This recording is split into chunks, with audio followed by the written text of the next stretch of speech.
As a school psychologist, probably the most common question I hear from parents is my child's behavior normal? It's a question that comes from a place of real concern. And honestly, the answer is hardly ever simple. So today, we're going to get into it. We're going to explore how psychology even tries to draw that line between what's a normal variation and what might be a genuine disorder. Okay, let's dive in. To really see how tricky this is, let's talk about two boys. First, there's 4-year-old Michael. He's a whirlwind, can't sit still, gets distracted from a task to go play. Then you have 10-year-old Jake. He does pretty much the same stuff, leaves the dinner table constantly, only gets through half his homework.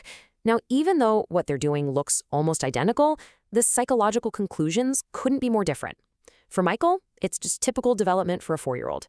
For Jake, well, it starts pointing toward a potential disorder, like ADHD. And this right here is the central challenge, isn't it?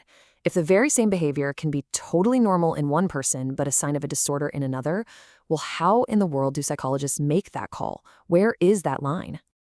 So, where do we even begin to untangle this? Well, the first tool we reach for actually comes from statistics, and it totally reframes the question. It helps us see that behavior isn't some simple yes or no checkbox, it's really a matter of degree. This is what's called the normal curve, or you've probably heard it called a bell curve. I want you to think of it like a map of human traits. Doesn't matter if we're talking about activity level or how conscientious someone is. Most of us, we're all clustered right there in the middle. See that high point? That's what we generally call normal. And this chart makes the main idea super clear. See, abnormality isn't some separate thing over on its own island. It's what we find way out at the extreme ends of this curve. Whether you have a really low level of a trait or a really, really high one, the further you get from that big average bar in the middle, the rarer that behavior is. And this is absolutely crucial. So behaviors that we might label as abnormal are often just extreme versions of behaviors that we all have. It's not that people with a disorder are some fundamentally different kind of person. No, it's simply a difference in the intensity, the degree of a trait.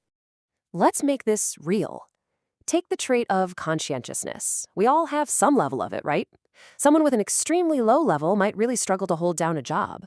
But if you go to the other extreme, someone with an excessively high level might develop symptoms of OCD, where that need for order and control just becomes completely paralyzing. It's the same trait, just pushed to an extreme that gets in the way of life. But, okay, just being statistically rare isn't the whole story, not by a long shot. So how do we build on that idea? Well, let's look at the practical checklist, the kind of things clinicians use to go from just observing a behavior to considering a potential diagnosis. Psychologists often use a framework called the 4Ds. So first, we have statistical rarity. Is the behavior rare? We just covered that with the bell curve. Second, is there distress? Is it causing the person real suffering? Third, is it socially inappropriate? Does it seriously violate the unwritten rules of their culture? And finally, and this one is the big one, is there impairment? Does it get in the way of their life? And out of all of those 4, that last one, it's the most critical. The absolute bottom line question is this. Does the behavior get in the way of the person's ability to function?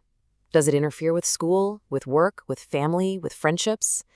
If the answer is a clear yes, then we start moving from what might be just a quirk into the territory of a clinical disorder. But even with this checklist, the way we think about all this in psychology is always evolving. We're moving away from these rigid black and white labels and toward a much more nuanced and, frankly, a more humane way of understanding these struggles. And this is a huge shift in thinking. The old way was what we call categorical. You either had the disorder or you didn't. That's it. Very black and white. The new approach, the dimensional one, sees symptoms on a spectrum, a continuum. It recognizes that we all have these traits in varying degrees. It's just a matter of where you happen to fall on that line. And this isn't just some dry scientific update. It's a deeply human one. When we start to understand that we all exist on these spectrums, it helps to break down stigma. It shows us that people who are facing mental health challenges have so much more in common with everyone else than they have differences. But there's one more really critical piece to this whole puzzle. The very definition of abnormal isn't set in stone. As this quote says, it is powerfully shaped by our cultural norms and our historical context.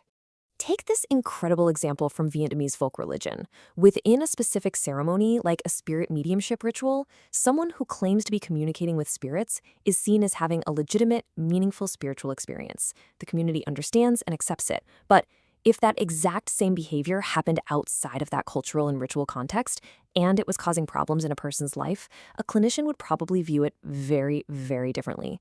Culture literally defines the boundaries of what's considered normal. And it's not just culture. These boundaries change over time, too.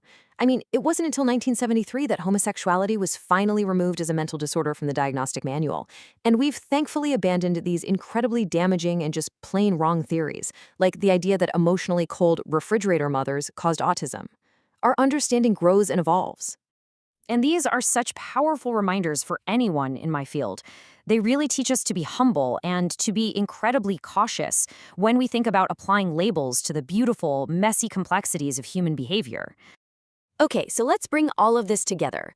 Let's go back to Michael and Jake from the beginning. Now we can see their stories through a much richer, more sophisticated lens. So I think the biggest thing to take away from all this is that the line we've been looking for, it's not a hard wall, it's not a cliff. It's more like a fuzzy, gradual transition along a continuum. It's part of the natural, even beautiful variation within our species. And that's why the real purpose of psychology isn't just to stick people in boxes and slap a label on them. No, it's to understand the whole picture, the context of a person's life, the intensity of their struggles, and the real-world consequences of their behaviors. Ultimately, all of this leads to a much deeper way of thinking about it. Abnormal psychology isn't the science of abnormal people. It is the science of profound human struggles. And those are struggles that touch every single one of our lives in some way. So the final question I want to leave with you is this. Knowing that we are all on the same curve, just at different points, how might that change the way you see your own quirks? And maybe more importantly, how you view the challenges you see in the people around you?